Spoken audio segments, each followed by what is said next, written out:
रेखा गुप्ता का एक लंबा राजनीतिक जीवन रहा है। छात्र जीवन से लेकर अलग अलग पदों पर, खासतौर पर दिल्ली की सियासत को समझना हो, पार्षद के तौर पर, मेयर के तौर पर बहुत सारी भूमिकाएं उनकी रही हैं। उन्होंने पार्टी पदाधिकारी के तौर पर भी कई महत्वपूर्ण भूमिकाएं निभाई हैं। बहुत ही एक्टिव कार्यकर्ता रहीं और क्योंकि मैंने उनके काम को बहुत करीब से देखा, नज़दीक से देखा है, तो मैं जानता हूँ कि किस तरीके से उनका एक बड़ा लंबा राजनीतिक जीवन रहा है। पिछले 15 सालों में उन्होंने जमकर मेहनत की है और आज देखिए उन्हें एक बड़ा अवसर मिला है। इस दौड़ में बहुत सारे लोग थे। अब बीजेपी के पैटर्न की अगर बात की जाए तो हाल के दिनों में जितने भी चुनाव हुए और अलग अलग राज्यों में जो मुख्यमंत्री के चेहरे आप देखते हैं, उन चेहरों से स्पष्टता एक नई पीढ़ी को, युवा पीढ़ी को, अपेक्षाकृत जो राजनीति की युवा पीढ़ी है उसको अवसर दिया जा रहा है। मध्य प्रदेश में इसी तरह से डॉक्टर मोहन यादव को मौका दिया गया, भजन लाल आए राजस्थान में, साय साहब आए छत्तीसगढ़ में। इसी तरीके से भारतीय जनता पार्टी ने अभिनव प्रयोग करते हुए सामान्य कार्यकर्ताओं को, ऐसे कार्यकर्ताओं को जिनकी बहुत चर्चा नहीं होती है, उन्हें अवसर देने का काम किया है। हालांकि रेखा गुप्ता एक ऐसा चेहरा रहे कि दिल्ली में नतीजा आने के बाद ही शाहदरा से जब उन्होंने बड़ी जीत हासिल की थी, उस जीत के साथ ही और बड़ा मार्जिन रहा उनका, ये जीत भी उनकी बहुत शानदार रही। इससे पहले भी 2 मौक़ों पर वो चुनाव लड़ चुकी हैं, लेकिन वो अपेक्षित सफलता नहीं मिली थी। लेकिन इस बार न सिर्फ जीत मिली बल्कि साथ ही साथ मुख्यमंत्री की कुर्सी भी मिली है। रेखा गुप्ता जी के विषय में आप थोड़ी जानकारियां यहाँ पर ग्राफिक्स के जरिए देख रहे हैं। अखिल भारतीय विद्यार्थी परिषद से वो अपने पढ़ाई लिखाई के दौरान ही जुड़ गई थीं और वैश्य समुदाय को अवसर मिलना, जैसे कि विजेंद्र गुप्ता जी के बारे में भी बात हो रही थी, उन्हें भी कुछ महत्वपूर्ण जिम्मेदारी मिल सकती है। हालांकि मंत्री, मुख्यमंत्री सब तय हो गए हैं, तो स्पीकर के तौर पर उनके नाम की चर्चा हो रही है, जिसके बारे में बहुत मुमकिन है कि जल्दी ही जानकारियाँ मिलें। लेकिन इस सब के बीच में ये रामलीला मैदान में इस वक्त जमकर तैयारियां, रेखा गुप्ता की तस्वीरें आप देख रहे हैं, रामलीला मैदान पहुंच चुकी हैं। आज उन्हें एक बड़ा अवसर मिलने जा रहा है। बच्चों में आप बड़ा उत्साह देख रहे हैं उनके साथ तस्वीरें खिंचवाने को लेकर। और रेखा गुप्ता एक सामान्य कार्यकर्ता से कैसे भारतीय जनता पार्टी में काम करने वाली एक कार्यकर्ता दिल्ली की मुख्यमंत्री बनने जा रही हैं, एक प्रदेश की कमान संभालने जा रही हैं, इसकी तस्वीरें किसी को भी रोमांचित कर सकती हैं। जो ब्रजेश पाठक कह रहे थे वो बड़ा महत्व का है कि ये मैसेज पूरे देश के लिए है। महिलाओं को भारतीय जनता पार्टी सम्मान देती है और ये मैसेजिंग थी। उनका कैंडिडेचर इसलिए भी मजबूत हुआ। शिखा राय भी एक अच्छा नाम है, वो भी जीत कर आई थी, उनका भी नाम इसीलिए चर्चा में आया था।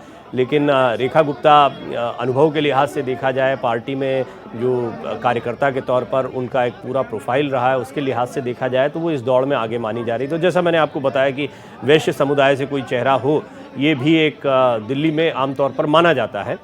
और ये आप देख रहे हैं रामलीला मैदान में किस तरीके से इस समय शपथ ग्रहण के ठीक पहले का अवसर है। तस्वीरें हैं, मीडिया कर्मी बाहर मौजूद हैं, रेखा गुप्ता यहाँ पर पहुँच चुके हैं और हमारे सहयोगी आदित्य द्विवेदी और कई सहयोगी हमारे मौजूद हैं। आदित्य इस वक्त मेरे साथ जुड़ रहे हैं।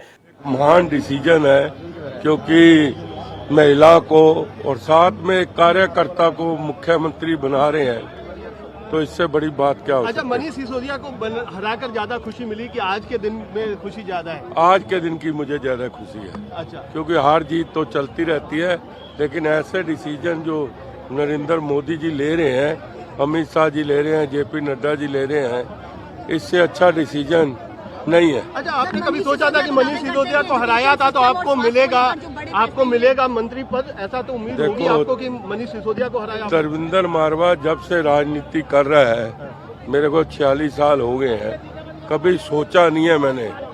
जो होता है अच्छा ही होता है, भगवान ने जो लिखा है हर एक के कर्म में उसको मिलता है। लेकिन एक बात जरूर है कि मोदी जी ने, क्योंकि मैं जब कांग्रेस, लोग पूछते हैं कांग्रेस क्यों छोड़ी, जब से करतारपुर कॉरिडोर खुला है उस दिन से मैंने कांग्रेस छोड़ी। अच्छा, सिरसा जी को फेस बनाया गया है, आप खुश हैं उससे भी? बहुत खुश हूँ, बहुत खुश। सीनियर है, काम किया है और काम करेगा।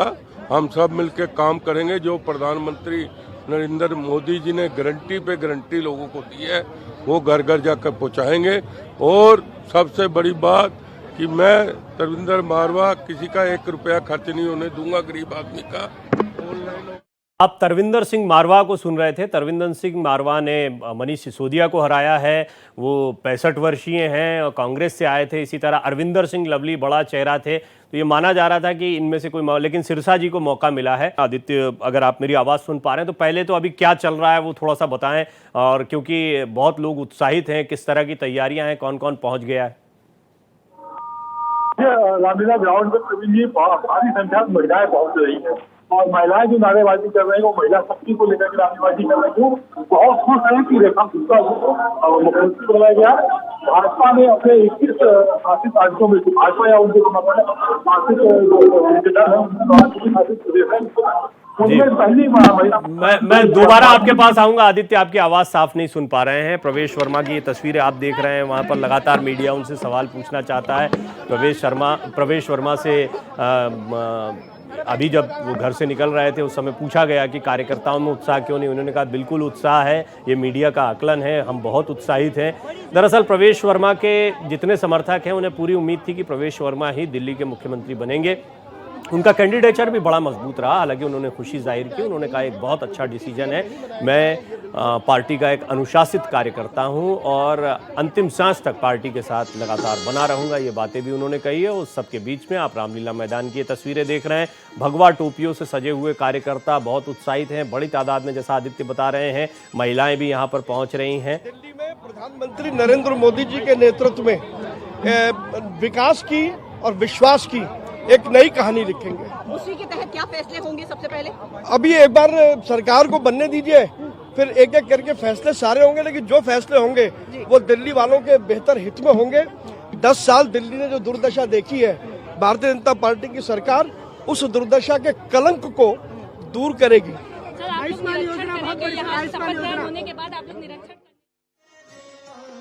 प्रवीण खंडेलवाल पहले भी जीत को लेकर सुनिश्चित थे। आयुष्मान योजना जैसा प्रधानमंत्री जी ने कहा वो होगी, उसमें कोई दिक्कत नहीं है। यमुना का मुद्दा कितना है? भैया 7 लागू हो जाएगा जल्दी।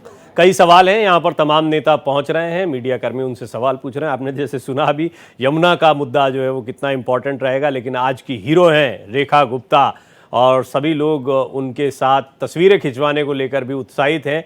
उनका कद एकदम से बड़ा कद हो गया है। शाहदरा से उन्होंने जब चुनाव लड़ा, हालांकि रेखा गुप्ता एक पुराना चेहरा हो गई, लेकिन इस सब के बीच में रेखा गुप्ता को भी शायद अंदाज़ा नहीं होगा कि इस जीत के बाद में उन्हें मुख्यमंत्री का पद मिलेगा। हाँ, उनकी जीत जब सबसे बड़ी जीत के तौर पर आई, 48 सीटों के साथ एक ज़बरदस्त बम्पर बहुमत के साथ भारतीय जनता पार्टी के सत्ता में आने का रास्ता साफ हो गया था, तब जो दौड़ शुरू हुई उसमें रेखा गुप्ता का नाम तेज़ी से आगे आया, क्योंकि रेखा गुप्ता महिला भी हैं, साथ ही साथ में लंबे समय से पार्टी से जुड़ी हुई हैं। पार्टी का जो अभी तक पैटर्न रहा है, फॉर्मूला रहा है, उसमें आम कार्यकर्ताओं को, सामान्य कार्यकर्ताओं को, नए चेहरों को मौका देने की बात चलती रही है। रवि किशन जो कि गोरखपुर से सांसद हैं, उन्हें भी आप देख रहे हैं। रवि किशन दिल्ली की सियासत को भी समझते हैं, भोजपुरी के बहुत ही लोकप्रिय अभिनेता हैं, हिंदी फिल्म इंडस्ट्री में बल्कि उन्होंने बड़ा कमाल किया है, और रेखा गुप्ता के साथ वो भी यहाँ पर आपको दिखाई दे रहे हैं। आज रेखा गुप्ता के लिए एक बहुत बड़ा अवसर, बड़ा मौका, साथ में चुनौतियाँ लेकर भी आता है। सतीश उपाध्याय जी को भी आप देख रहे हैं, तो दिल्ली के तमाम नेता जो हैं इस वक्त आपको यहाँ दिखाई दे रहे हैं रेखा गुप्ता के साथ में।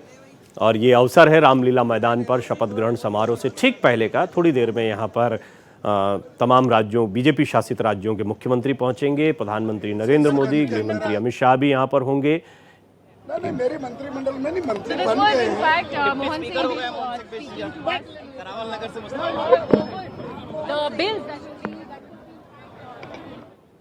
तो यहाँ लगातार जो मंत्रिमंडल के बाकी चेहरे हैं उनके भी पहुंचने का सिलसिला जारी है। रेखा गुप्ता समेत 6 अन्य मंत्री जिनके नाम स्पष्ट हो गए हैं, लिस्ट आ गई है, इनमें प्रवेश वर्मा का भी नाम है। तो प्रवेश वर्मा की जिम्मेदारी क्या होगी, इसको लेकर भी लोगों में खासा उत्साह है। वो डिप्टी सीएम बनेंगे, नहीं बनेंगे, उनसे बार बार सवाल पूछा जा रहा है। जितनी बार वो मीडिया के सामने आ रहे हैं, लेकिन हर बार उनका कहना है कि मुझे जो भी जिम्मेदारी दी जाएगी मैं उसको स्वीकार करूँगा। साथ ही साथ कई सीनियर चेहरे हैं, जिनमें से एक सतीश उपाध्याय जी को इस वक्त आप देख रहे हैं, भारतीय जनता पार्टी के दिल्ली अध्यक्ष भी रह चुके हैं, महत्वपूर्ण जिम्मेदारियां उन्होंने निभाई हैं।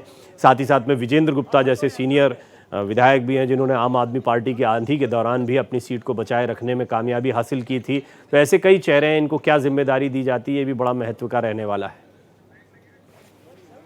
ये तस्वीरें लगातार जारी है, सीधी तस्वीरें इस वक्त आप देख रहे हैं कितना उत्साह यहाँ पर कार्यकर्ताओं में, नेताओं में है। रेखा गुप्ता कुछ देर में दिल्ली के मुख्यमंत्री पद की शपथ लेंगी और साथ ही साथ शपथ लेंगे उनके साथ 6 अन्य मंत्री।